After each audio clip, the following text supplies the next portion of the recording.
que l'Afrique est pauvre, sauvage, avec des guerres, des conflits, sans nous préciser que c'était leur vache à lait. Nous poussons parfois nous-mêmes à avoir peur d'y retourner pour les vacances ou pour développer, car on a été trop déracinés. Ils nous ont dit, ton histoire n'existe pas ou plus, et ils ont écrit des mensonges sur la leur pour mieux le vendre à leurs enfants, mais surtout pour dominer celle des autres, en passant par le royaume de Soundiata Keïta, de Mansa Moussa, l'homme noir le plus riche de l'histoire de l'humanité, bien avant Jeff Bezos et ses amis. Ils nous ont dit à l'école de retenir le nom de Thomas Edison pour l'invention de l'ampoule, en oubliant volontairement Lewis Howard Latimer et son filament de carbone avec son invention de la lampe électrique. Ils nous ont dit que l'Égypte antique de Toutankhamon, Ramsès, Khéops, mais aussi Hotep, scientifiquement prouvé noir, était une thèse complotiste. Et que la terre des Noirs, traduit par Kemet, ne prouvait rien, malgré la forte ressemblance des traits physiques des Noirs aux statues égyptiennes. N'oublions pas les nez cassés. Et puis ils ont dit que Yoyot, Jean Yoyot, leur égyptologue de tous les temps, lui et lui seul détenait la vérité sur l'histoire de l'Égypte.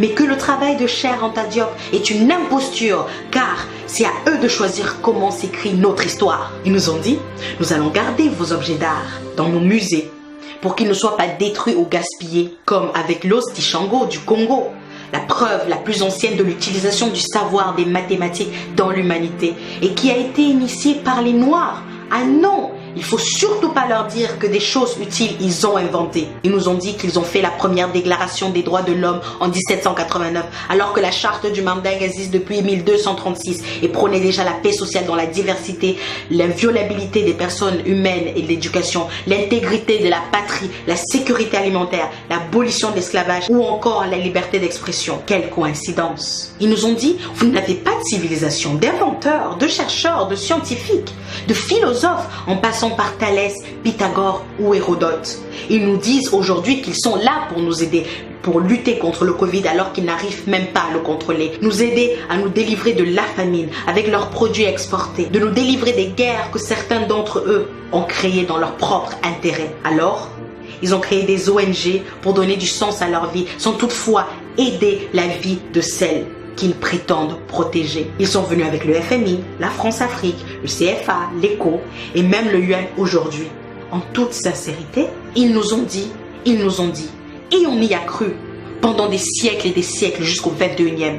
Sincèrement, éperdument, naïvement, on s'est laissé convaincre et on a accepté ces mensonges. Et aujourd'hui, on nous traite de complotistes lorsqu'on veut rétablir l'histoire qu'ils ont falsifiée. Sommes-nous si faibles? Avons-nous oublié les recherches de Cheikh Anta Diop sur l'Égypte antique noire et leurs prouesses mathématiques, arithmétiques, scientifiques, agricoles et en médecine et en architecture, en littérature mais aussi en politique? Avons-nous oublié Madiba Mandela, Angela Davis, Thomas Sankara, Rosa Parks, Patrice Lumumba, Martin Luther King, Myriam Makeba, Malcolm X, Aimé Césaire et tous les autres? Et puis à moi, ils m'ont dit, ça y est, tu as la nationalité. Comme Adama Traoré, ta vie va changer.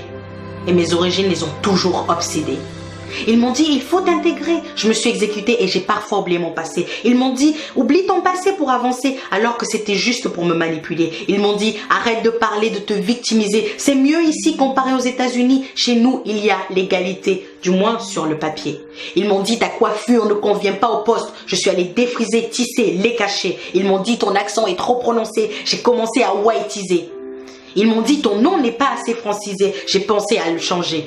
Non, je ne l'ai pas fait. Mon prénom l'avait déjà été. Ils m'ont dit, ta couleur est trop foncée. Mais comparé aux autres, ça va pour se moquer. Ils m'ont dit, il te faut un diplôme. Et je suis allée jusqu'en Chine pour étudier. Ils m'ont dit, il te faut de l'expérience. Et je suis allée travailler. Ils m'ont dit, il te faut du réseau, de la connexion. Je suis allée chercher. Et puis ils m'ont dit, je suis dans le regret de t'annoncer que nous ne ferons pas suite à ta candidature, car malgré tout l'intérêt que nous portons à ton profil, parfois trop qualifié, ce dernier a été refusé, sans même me dire désolé. Ils m'ont dit liberté, égalité, fraternité. J'ai voulu y croire parce que cela sonnait juste, mais quelle naïveté. Et enfin, ils nous ont dit beaucoup de mensonges, avec un petit mot d'accompagnement, rentrez chez vous.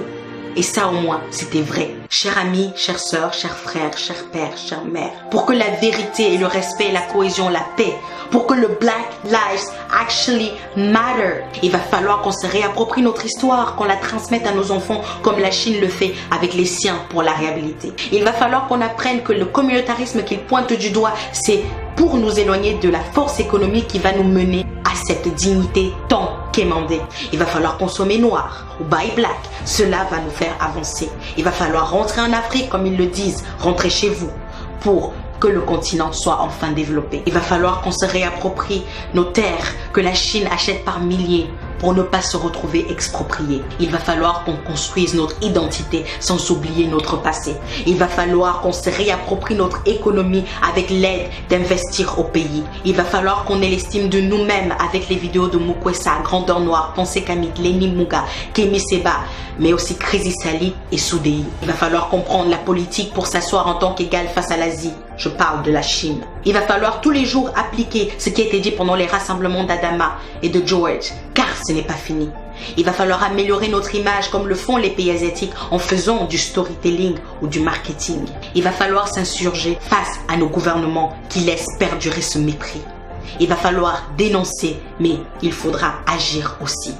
Il va falloir qu'on garantisse à nos enfants, aux enfants de nos enfants, un monde dans lequel ils puissent vivre égaux et libres, à moins que vous vouliez que The Doll Experience se répète sans fin à l'infini.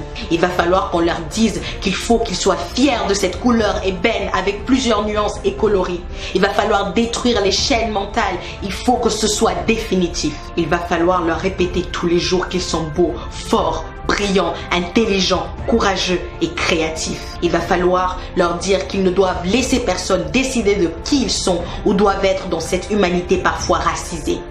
Il va falloir leur dire que personne ne fait le choix d'être noir ou blanc car ce sont des couleurs créées pour diviser. Il va falloir se demander si nous allons continuer d'accepter qu'ils nous dictent notre conduite et surtout qu'ils nous autorisent cette liberté ou allons-nous l'arracher. Il va falloir être prêt car ça va être difficile. C'est un combat qu'ensemble nous allons, main dans la main, gagner pour que le racisme ordinaire, institutionnalisé, systémique, étatique ou ethnique soit enfin dans ce monde éradiqué. Il va falloir arrêter de nous plaindre pendant une semaine et puis retourner à nos seules filles. Plouf! Lutte oubliée. Et enfin, il va falloir se demander, et si c'était moi? Au TEP.